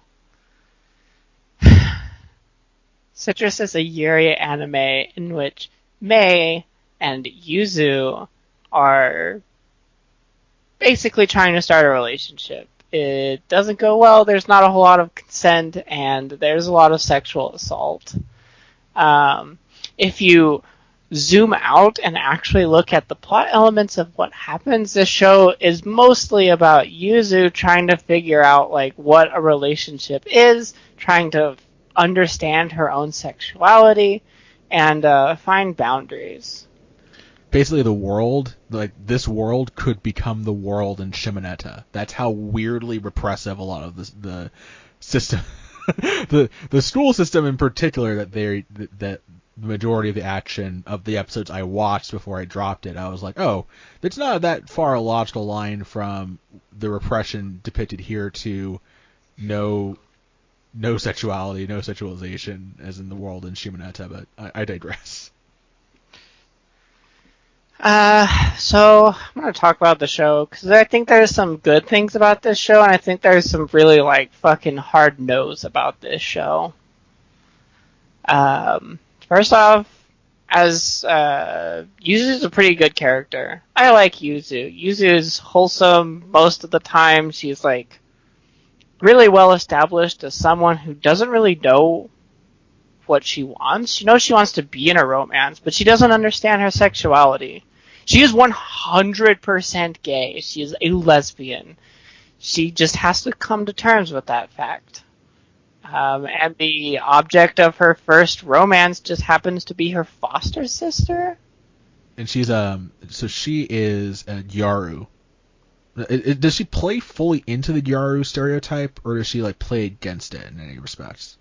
Honestly, I don't know what the Yara stereotype is. It's the super high makeup. She's not tanned like a lot of them are, but like it's like blonde hair, which is like unnatural blonde hair, done up, a lot of like accessories. Usually it's like very spirited, but like in almost kind of a ditzy way. Again, this came to mind as I thought of Oshete Galko-chan, which is all about demystifying the stereotype of a Gyaru, but Yuzu fits into that stereotype pretty well. She gets in trouble a lot in the first few episodes for like breaking the stereotype,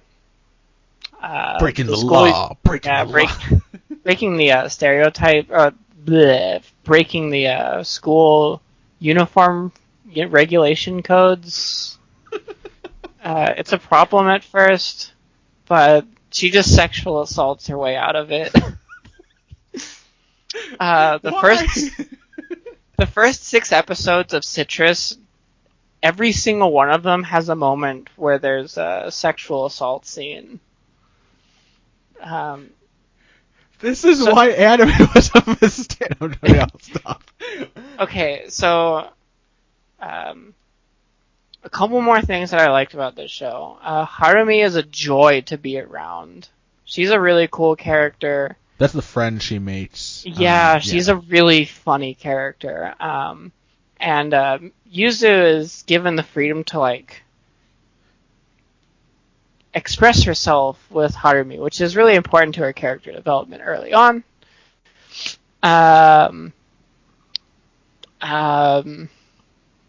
Matsuri, as, like, a standalone character, has some fun moments, but kind of also not. The way they explore the way they show Yuzu trying to figure out her sexuality is done really well. I enjoyed it. Also, Yuzu, again, going on the idea that Yuzu is a good character, she has some really good moments in the relationship between Yuzu and Mei. Now I'm going to talk about some things that are not so good. First off, sexual assault in, like, 9 out of 12 episodes. Holy gods. The sister thing, either commit to it or don't. And, like, real quick, this is, like, is this a hallmark of Yuri anime of this type? The sexual assault? Yeah. Because I thought I saw something about that, and I just didn't know if you wanted to comment about it. No, it's not a staple. Thank God. It's definitely happened in other Yuri animes. Like, I think Strawberry Panic is pretty famous for it. One of the older Maho Shoujo animes, My Hime, had a pretty infamous Yuri rape scene. But overall, for the genre, like, sexual assault is not a really big theme. Okay, good. Yuri is the purest form of love, so keep that sexual assault out of here. Yeah. Anyways, so what was I saying before? Oh, we were talking that's about right. The things that sucked. Yeah, so criticisms about Citrus, right? One, sexual assault is rampant and doesn't need to be there. Two, although the counter argument with that is that Yuzu is a fucking idiot who doesn't understand her feelings. But still, sexual assault. So another thing I dislike is the sister gimmick. They're foster sisters. They're not related by blood. So I'd say either commit to them being actual fucking sisters or don't do it at all, because it's just a turnoff to everyone. Nobody likes the sister gimmick. It doesn't come off well at all. Third thing I really dislike is that Mei is a shitty character who does absolutely nothing other than sexually assault Yuzu.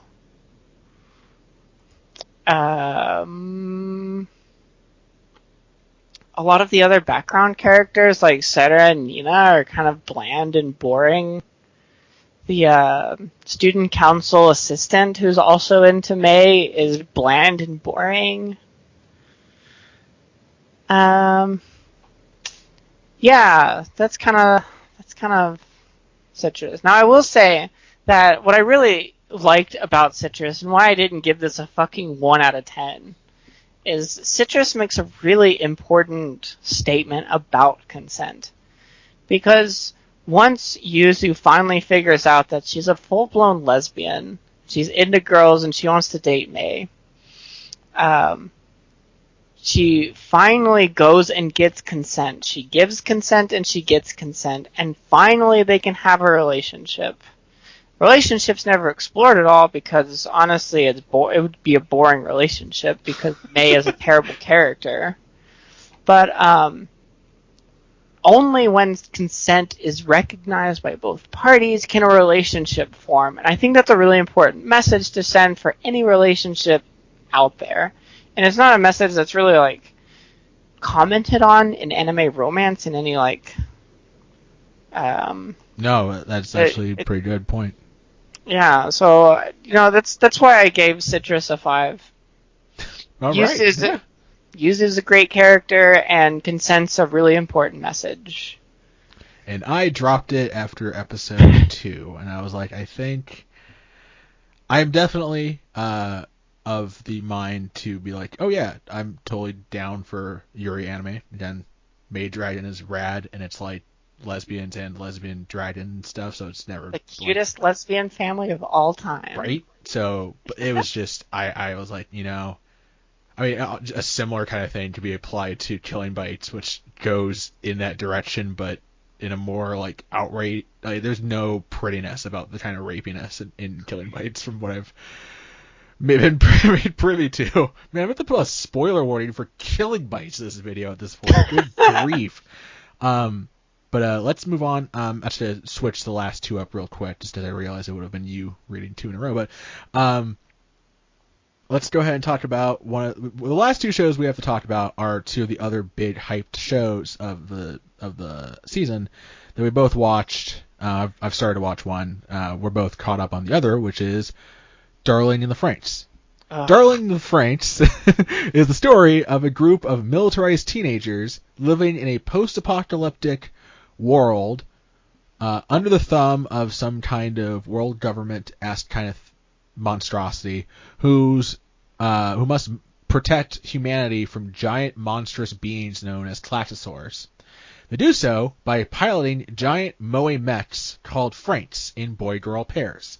Yes, folks, this show, a co-production by Studio Trigger and A1 Pictures, is another in a long line of dramatic post-apocalyptic mecha shows whose pivot on the typical guns, politics, and ethics fare of other series is to use the successful act of piloting the Franxx as a symbolic process of male and female sexual intercourse, and to comment about sexuality, because countless aspects of Darling in the Franxx can be tied to metaphoric sexual awakening, from the way the cockpits position the two pilots in such a way to simulate a particular sexual position as the boy pilot steers the Franxx from handlebars that emerge from the girl pilot's hips on their their Franxx outfits, as well as the myriad of innuendo and remarks concerning piloting and piloting acumen that are basically sex jokes and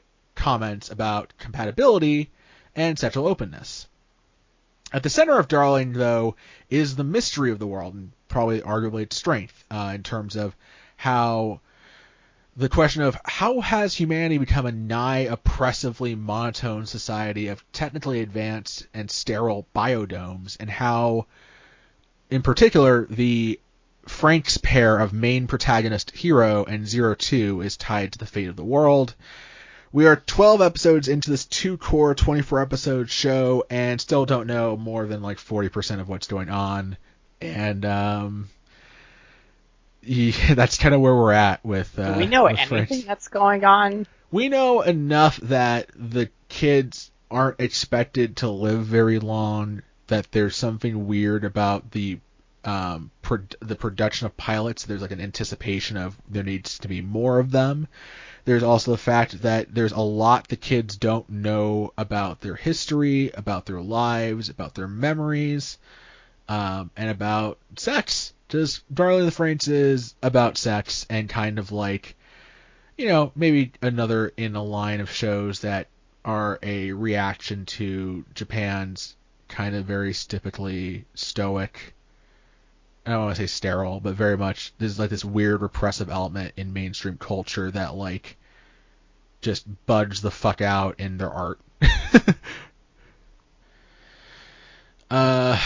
My feelings are that the show's strengths lie in the world building. I think it's kind of an interesting, take on the genre of kids having to go pilot stuff in order to save the world, more or less.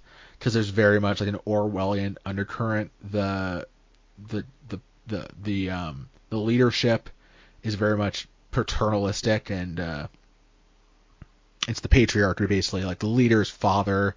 The characters have, at the start of the show, a near religious reverence. There's a lot of military celebrations and stuff. It's very much trying to toy with this idea. And really, all I can say is a lot of the problems of the show stem from execution and the show having some pretty serious aspirations and having to drastically lower them at this point. And with that, I'll cede the floor to Celes so she can talk about this show. I am not a huge fan of this show right now. Mainly that hinges on, first, I think a lot of the characters are boring, especially Hiro. Anyone who's watched Sword Art Online or I'll Know a Zero knows the character archetype, A1 Pictures' favorite character archetype. Here, the stoic, emotionless, the Kiritos and Inahos of anime, and it is nothing more boring to watch and sit through. Hiro is exactly that. Good God, it's hard to watch for anything. Do I have to step in now first to lodge a defense, or would you like to continue? Sure, go ahead. Okay. There's a lot to criticize about Hiro's character. He's not emotionless. One of the things that's really admirable about the way the direction of the show has gone is, like, unlike in other mech or other kind of similar dystopian genres of anime or examples therein, Hiro is very much explicit about what he wants. He wants to be able to be useful to his team by being able to pilot a Franxx. He definitely wants to pilot with 02. He loves 02. He's very forthright about these things, and he's very much forthright about how he cares about his fellow teammates. And you could say that he's definitely not shouty all the time about these things, and he might not necessarily respond to situations in a way that's, like, particularly interesting, but I wouldn't describe him as stoic. I would just kind of describe him more as, you could say bland is a better term, because I don't. He seems very, like, he's rational without, like, having to, like, say he's rational all the time, and he's very much just, like, contemplative and quiet. And I think that's what really plays into it, because 02 is left with having to heave a lot of the heft in the scenes that they share together, just because he knows so little about what's going on in the world. I will respond and just say I think Hiro is a very reactive character. I don't think he has, like, a lot of agency. I think he just kind of goes with the flow, and he makes some really weird decisions when he does get to make decisions. He's really good at making 02 look like a good character. But all so backhanded. Sorry. Not sorry. I will say Hiro, to me personally, is really boring to watch as a protagonist. I don't care about Hiro at all. 12 episodes in, that's a real problem for me. So I'll talk about 02. 02, I actually thought 02 was a really good character. Until episode 12, when I realized that 02 only feels like a great character because everyone else is so kind of, like, passive and boring. I don't hate every character in this show, but 02 really only has a single gimmick in that she's a monster girl who wants to be human. 02 has some great moments with the cast where she's teasing them with her sexual maturity. Yeah. Those are some of my favorite episodes, especially the episodes where everyone hits puberty. Yeah, the bath scene is really great, Yeah, with 02, the panty thief. Yeah, that was a great episode. I hear you that it's a little, like, the way her arc went the last 2 episodes has been very disappointing for her character, just because it's taken her out of the light of being both forlorn and mischievous at times, and instead has just been replaced with rage and, like, being explicitly like, I want to be human. And it's like, that's a bit of a bugaboo that I was not happy with. But this is really hard for me to explain. I'm kind of giving this show enough rope to hang me with, like, 3 or 4 times over. It's really strange. I can't explain it.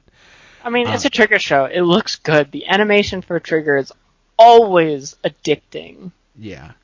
I would say, the ensemble, because one of the things that's interesting about the show is that it's really hard to talk about it in terms of main characters, even in a way that you normally would talk about Gundam or other mech shows where it's like a team kind of thing, because you have to kind of look at one of the things the show tries to get you to look at is examine the characters as pairs or pairing or like relative one another, and for the supporting cast, that involves the most character development. The thing with 02 and Hero is that their arc is resolved so early on that you're kind of left waiting for them to do something different for several episodes while the rest of the crew gets a chance to shine. And the problem is that the rest of the crew has had the chance to shine in the episodes that were supposed to be Hero and 02 specific as well. The show, I mean, I kind of liked the kids.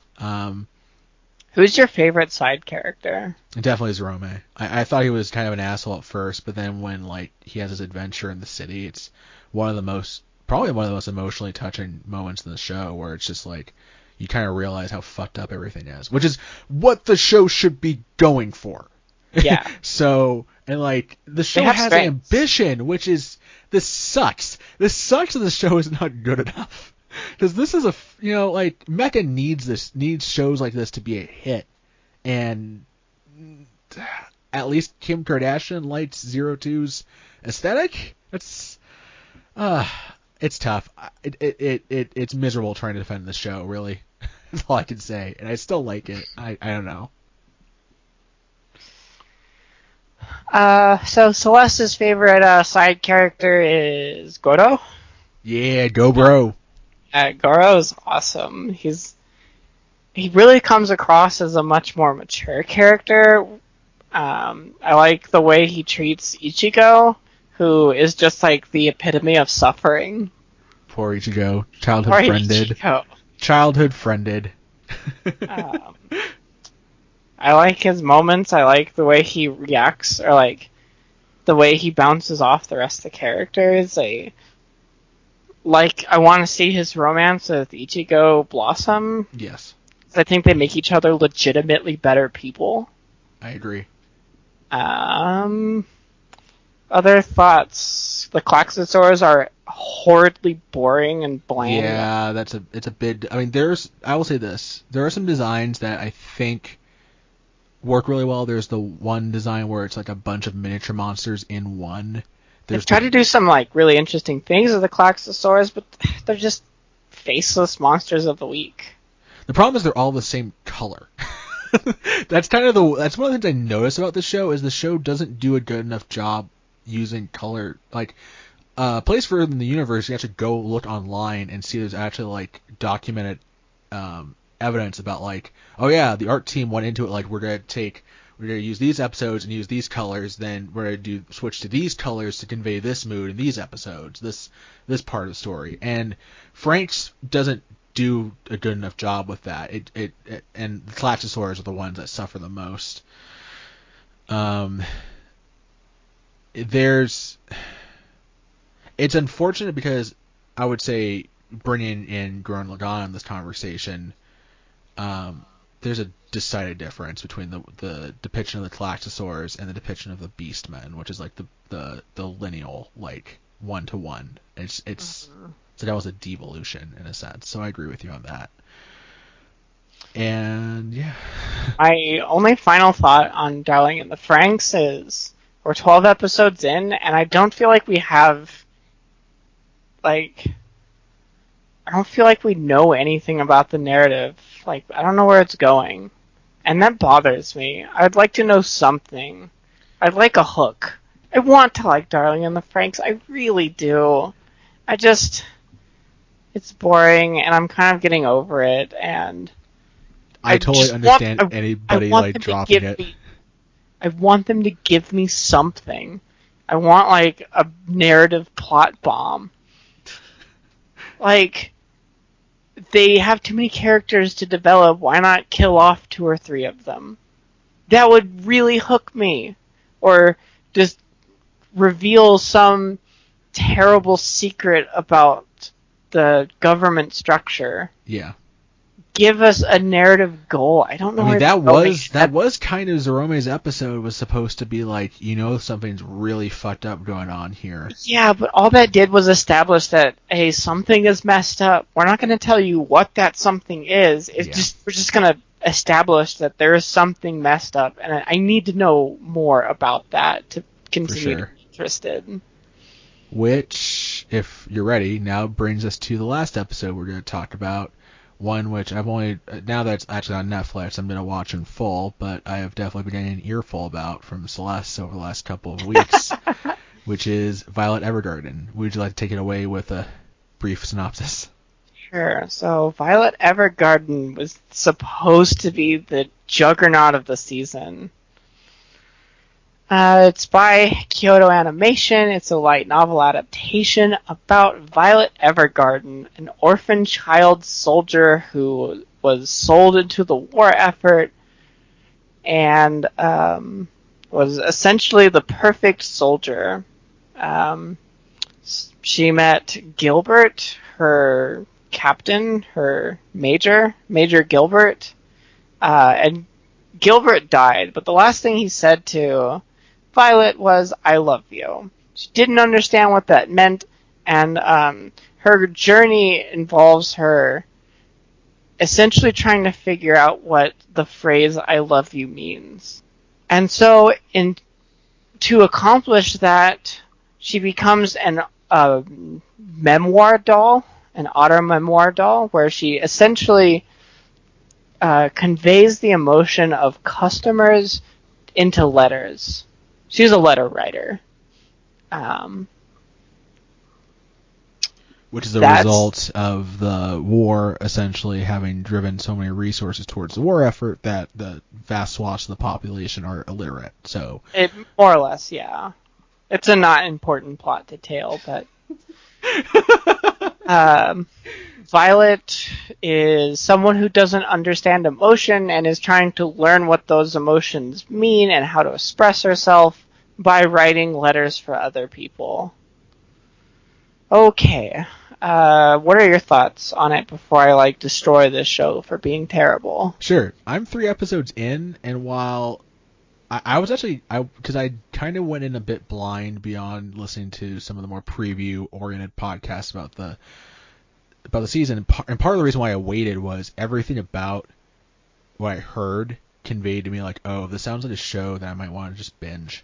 The criticisms I heard were it's not going anywhere quickly enough, and I was like, I have enough on my plate. I could just table this until it shows up on Netflix and just watch the whole thing.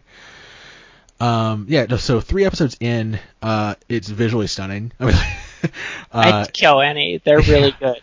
There's some tricks that if you're a more dedicated and avid anime watcher, you'll pick up on, and that might annoy the shit out of you, much in the same way that, say, lens flare in J.J. Abrams movies bothers people at this point, which, fair enough.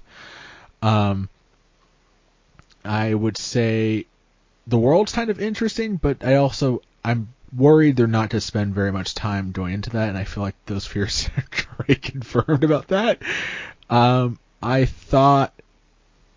would say that the premise in a sense is kind of interesting in that there's often there often are stories about somebody going around and trying to learn more about themselves by helping others, and I kind of see that as the primary conceit of the show, and the idea of getting to the heart of the matter and it being about conveying emotions to other people and working on those relationships, to me it very much I'm that might be how Magus Sprite operates in some ways in terms of the fairy tales and stories it delves into, or the way that I think a lot of people really love Mushishi for, which my thoughts about Mushishi aside, I could understand things that worked about that show I could understand. I could totally see Violet Evergarden going in that direction, and it's all about really the execution. Violet's character so far is, it's tough to latch onto just because, in a weird way, they made her very, very robotic to the point where, like I said earlier, I kind of went in blind beyond some of the surface details. I actually thought she was a robot up until the flashback scene. I was like, Or like I thought that there was the possibility that this person was a robot, because the world could have established that robots are a real thing and part of the world. I thought she was a robot up until the flashback. So that's about it, really. I'm gonna keep watching and see if things change, but you know, I think, I actually thought it was really an emotionally striking scene in the flashback with her and the Major, as the Major's dying and she doesn't have her arms. You get the sense that she must have done something to get them out of the situation, to sacrifice her arms. And like, that's compelling, and you really want what the Major conveyed to her to be something interesting or significant, but it being "I love you," like it being blatantly "I love you," it feels so unsatisfying. Like, it almost would have been like, it's like, it couldn't have been something. I don't want to necessarily need it to be vague, but it's like it could be something meaningful, but also convey the Major's feelings for Violet at that point. And then also the flashback now has started to make everything about that relationship feel wonky on a level that reminds me of After the Rain. Now, since we just talked about that, and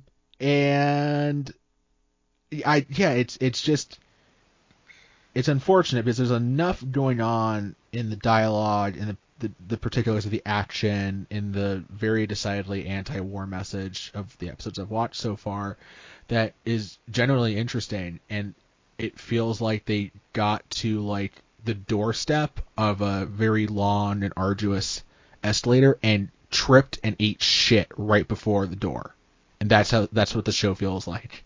Or at least I fear it feels like. Yeah, for sure. So I feel like we're getting a lot of the same vibes out of this show. So I'm just going to talk about first what I think the show does well. A lot of Violet Evergarden's episodes individually are really strong. Oh my goodness, there are some really good standalone episodes. Especially episode 10. It's one of my favorite episodes in the season. The problem arises narratively when you try to string all of the episodes together into a cohesive story. It all falls apart. I feel like this is because they're dealing with a light novel adaptation. Because narratively, here's what happens. You're introduced to Violet. Violet becomes a typewriter. She goes and writes letters for people. By episode 6, she's really fucking good at it.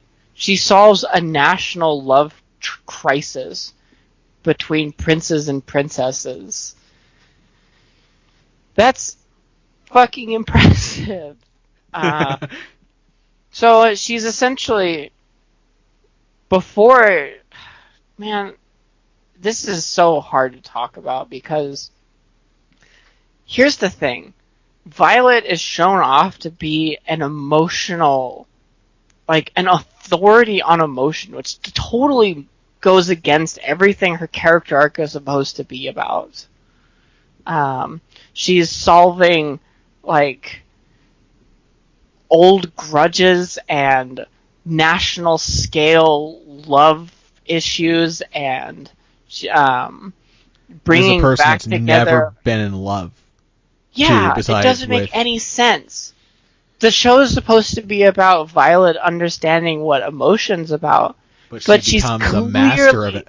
Oh my God. She's a master of it. She's an authority figure on what emotion is. Her letters become like the #1 sought out letters in the country.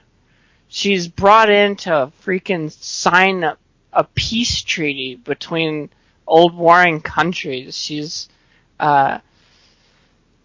She brings closure to people who've lost their children. It's insane. It is insane. So the narrative she structure becomes Kirito, the Kirito of emotion. Oh my god. Kirito is a better written character than Violet. Woo! Woo! I say that completely, like, honestly. I truly believe that. Wow.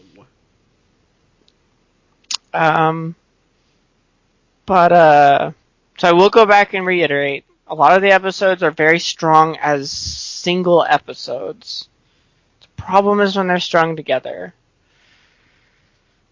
I feel like this could have been fixed if they had done something, if they had just changed the episode order.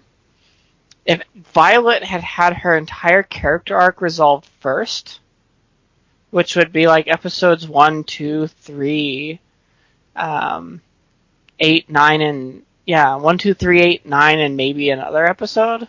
She had those episodes first, and then they did all of the letter writing leading up to the signing of the peace treaty on the last episode.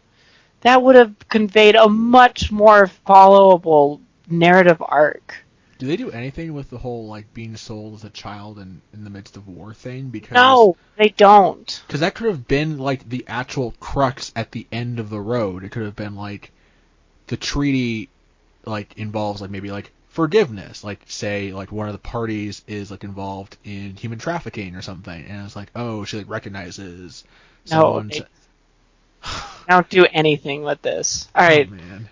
The only reason this comes up and why it's plot relevant is because Major Gilbert has a brother. And the brother sees Violet as just a tool of war based on where she came from. And this becomes like some kind of character tension in the last few episodes, but Great. it's so transparent.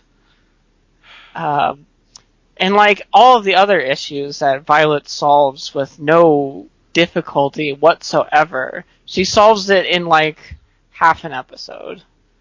It's interesting because, like, you could use this character, like, the whole idea is that her perception, she operates in a way different way than other people. Almost like how, like, some procedural shows will be like, Monk, he's peculiar, but he knows how to solve crimes because of just his perspective, his worldview. But the show makes it really clear that Violet's strength is in adapting to the way the world works and not bending the world to the way she works, which is how, like, some anime are able to really convey, like, events and circumstances and resolve plot aspects. I mean, like, hell, one of Death Note's biggest strengths was, like, Light figuring out some, like, insane way to, like, get himself out of a particular situation or something like that. And so far, and I guess it probably seems to be the way all the way through, Violet's strength is just in, like, figuring out what the flow is and going with it, and not, like... Completely 100% honest, I'm not even joking here. Violet's strength is everything. Violet never once makes a mistake throughout the entire series. And that's why I say Kirito is a better character than Violet. Wow. Kirito makes mistakes. He's not a perfect character. He's just bland and boring and whatever. But he makes mistakes every now and then. Violet does not make a single fucking mistake the entire series. Right. All right. I want to end this the talk on Violet Evergarden with one question. Yeah, sure. What would you say? So this show is incredibly popular. Unfortunately, like, as an example, unfortunately, Violet beat out both of our best girls from Soriori in the best girl vote on Reddit, just like today. So you can tell this. Awesome. I know, right? So this show is incredibly popular, and I don't want to say like minority majority opinion about the show. I feel like negative opinions of the show are mostly in the minority insofar as being, I don't want to say hostily critical, but But speaking from having watched the show in full, what about the show do you think is what sells people on it? Like, what do you think the show does the best that explains its popularity? It looks good. That can't be it. Is that really it? I am struggling to find Okay, I will say, if you like I've said before, each individual episode is really strong. Okay. I guess that must be it, because I don't know what anybody else could enjoy about this show. Mother's Basement. Fine, right? No, the music is way off tone. Okay. It's off top. It's like it feels awkward every time they do it because it's super over melodramatic. I don't like the music. So Mother's Basement put out a video about Violet Evergarden, and I can't agree with any of his points. His whole argument is that Violet Evergarden conveys emotion so well. Oh man, it made him cry, and dude, I don't care. What Violet Evergarden doesn't convey emotion. All it does is show you a perfect character solving problems. How is that emotional? What emotion has been portrayed at all? What I've glimpsed so far is that it's the characters that Violet deals with that bring in the emotionality. But okay, I will say the characters that. Okay, I will reiterate. You know how I've said that the individual episodes have been good? It's mostly on the strength of the characters Violet deals with. I thought that. See, and that's how I felt about Mushishi. God damn it. All right. Well, I think that's a good point to bring things to a close. I thought this was a really good episode. I hope. Sorry, I didn't have more positive things to say about this series. I'm gonna give it a shot in full and see if I come out of it the other side a little more positive. I mean, so far it's just been okay, but I can absolutely see exactly the things you had to say about the show coming into the fold as I progress through it. But I think that wraps it up for our winter 2018 episode. Two small little things. Neither of us watched Devilman Crybaby. I think we'll probably wind up watching it eventually, hopefully around before the time year-end stuff happens. I'm making my way through Hakume to Mikochi, which was another fantasy cute moe show that premiered this season, but was on like High Dive, so nobody watched it. So so far it's been I've watched 3 episodes. It's fun. I have a lot more to say so far about it. Besides, it is a really unique take on a cute necromancer character, something I've never seen in anime ever. And not like cute as in sexy, busty cute, but like cute as in like tiny fairy necromancer that controls skeletons by drumming the heartbeat of the thing the skeleton was when it was alive. Just like, whoa, that's crazy. I never thought about that.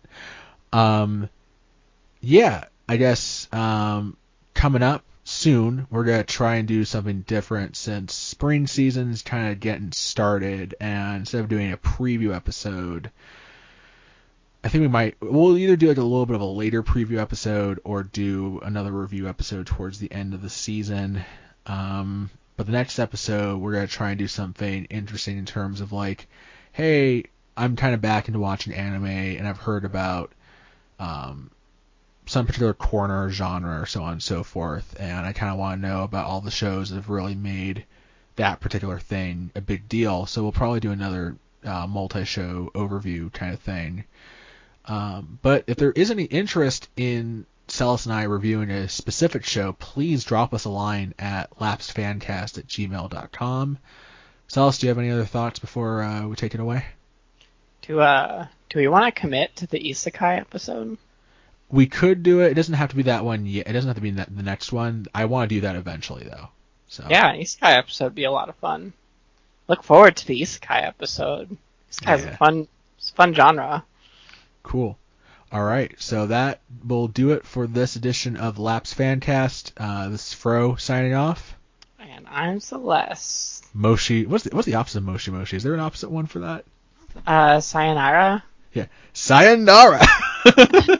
You're a weeb.